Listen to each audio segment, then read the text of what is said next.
মাদারীপুর সদর উপজেলার শিরখাড়া ইউনিয়নের প্রবাসী অধ্যুষিত পশ্চিম মাঠ বাঘাবাড়ি গ্রামে বেড়েছে চুরি ডাকাতি। এসব প্রতিরোধে ঐক্যবদ্ধ হয়েছে গ্রামবাসী। নিজেরাই পালাক্রমে দল বেঁধে রাত জেগে পাহারা দিচ্ছে।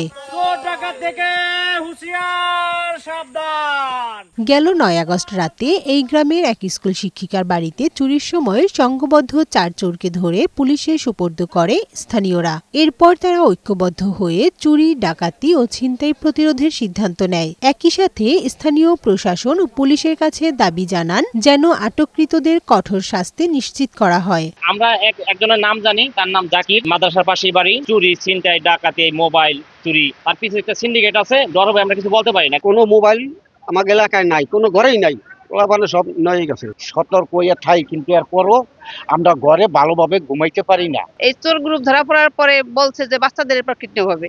এখন কে আমরা মুখ খুলবো, কার বাচ্চাটা নিয়ে যাবে? মাদারীপুর জেলা পুলিশ প্রশাসন বলছেন, এলাকাবাসীর নিরাপত্তা নিশ্চিতে রাতের টহল বাড়ানো হয়েছে। আমরা এই চুরি এবং ছিনতাই প্রতিরোধে মহাসড়ক কেন্দ্রিক টহল বাড়িয়েছি এবং এলাকা কেন্দ্রিক যারা বিভিন্নভাবে পেট্রোলিং করছে, টহল দিচ্ছে গ্রামের মধ্যে, তাদের সাথেও সম্পর্ক বিল্ড আপ করছে। গত ১ মাসে মাদারীপুর জেলায় কমপক্ষে ২৫টি চুরির ঘটনা ঘটেছে। কানিজ নুসরাত, বৈশাখী সংবাদ।